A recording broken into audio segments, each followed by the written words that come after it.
Oh, hello, children. I was just looking at today's book. Welcome back to story time. I'm so happy to have you here. Today's book is called Saving the Liberty Bell, and it is written by McDonald. Let's give it a go. John Jacob limped up to the front door. It was good to be home. Home to the smell of Mama's wild cherry pie baking. Home to the arms of his brothers and sisters around his waist. John, where have you been? Asked Magdalena. Mama will not tell us, said Christian. Can you keep a secret? John Jacob whispered. I have been to Philadelphia.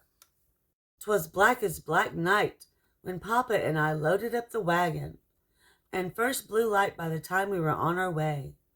After days of so much bumping on the road, I felt my bones were being rearranged. I was sure and certain I would not be the same person seeing Philadelphia as when I left home. Brong, brong, brong, rang the great bell atop the State House. The sound of that bell hung like a storm cloud over the city, calling out a warning. Redcoats! The redcoats are coming! Word spread around like wildfire. Bling, blang, blong. Church bells rang and clanged, answering back, Make haste, hide all valuables, away with all supplies, save them from the English.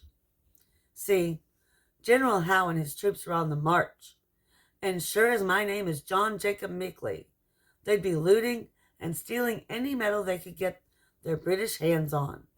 Copper, lead, brass, house gutters, even the door knockers. They aimed to melt it all down for a musket shot, or worse, cannons. And what do you think would make the biggest prize of all? The great bell. Amid the flurry, Papa and I unloaded our farm goods. We were in the stables feeding and watering Kit and June, when a man by the name of Colonel Benjamin Flower came up to us. He liked the looks of our horses and asked about our wagon. Next thing I know, Papa and me, our very own Mickley wagon, had been chosen to help the revolution. Shh! You mustn't say a word now. Our mission was to hide something big, something important and meaningful, something as great as gold in our wagon, to spirit it away in the middle of the night and see it to safety, back in our own Northampton town. And what do you think it was? Hey ho, 'twas the great bell. I, your own humble brother, was to ride in the very same wagon. Papa said, we must wait now till the darkest hour, midnight. Why, any passing face could be that of a spy for the British. I do believe all of Philadelphia held its breath that night. Not a dog's bark, not a baby's cry. The bell waited for us in silence, a voice with no tongue. Papa, I whispered. That bell stands half as tall as a man and weighs more than 2,000 pounds, said Papa. As soon as the bell was loaded onto the wagon, I rubbed my fingers across its shoulder, trying to read the words of freedom written there. Papa told me they said, Proclaim liberty throughout all the land, unto all the inhabitants thereof. I took those words straight to heart and held them there for the entire journey. Now, if you're wondering how we hid such a thing as a bell that size, I'll tell you. We heaped mounds of stable straw atop the bell to cover it up, and potato sacks and such, not to mention, of all things, a lady's hoop skirt. That stable straw did stink to high heaven, so who would have thought of hiding a bell under there? We left town, a parade without a marching beat.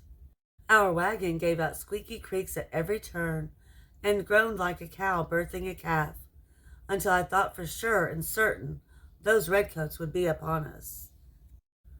Papa, what will happen if they catch us? I whispered. Here, take the reins, Papa said.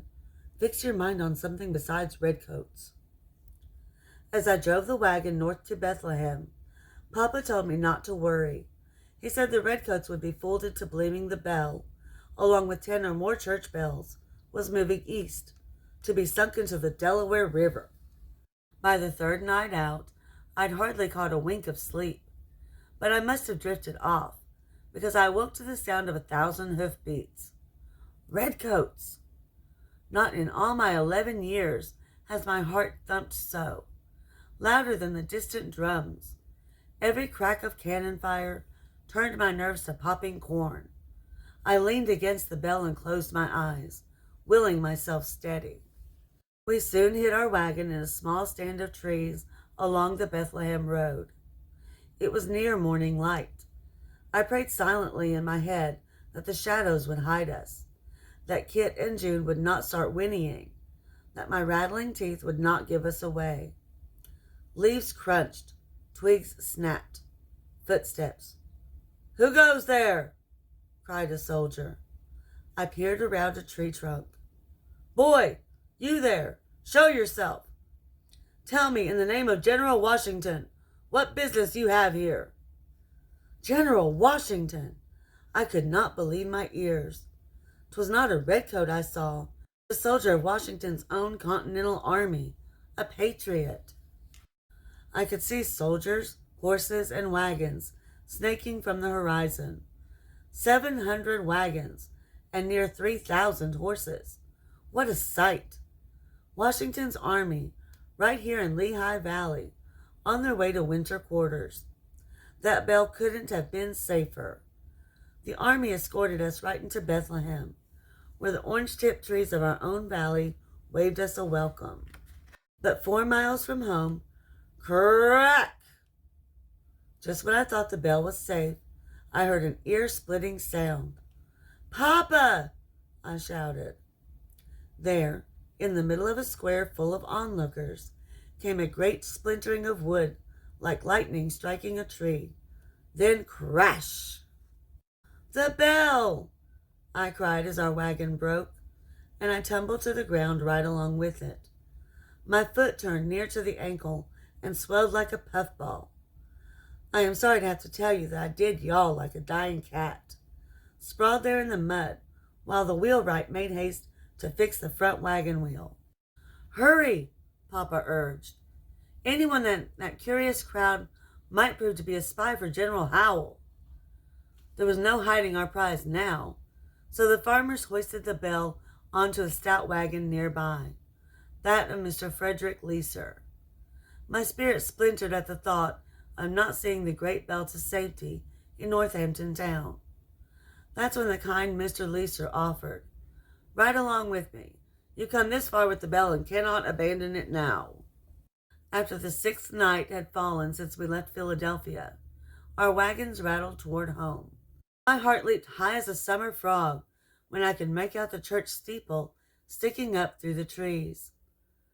Who should we find waiting for us on Hamilton Street but a red-faced Reverend Bloomer, who'd stripped off his jacket, rolled up his sleeves, and plied loose plates, tearing up the floor of the Zion Reformed Church. Shh! Listen close, my brothers and sisters, for I am passing this secret on to you. You must do your part by keeping your lips sealed as tight as hoops on a barrel. We did spirit away and hide the great bell of Philadelphia under those dusty floorboards. Cross my heart, that's the truth.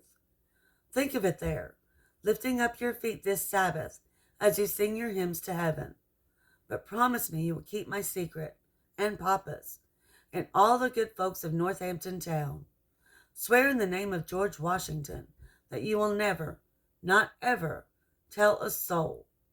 Your voices, like that bell, must be silent, waiting, hoping in your hearts for freedom to ring again.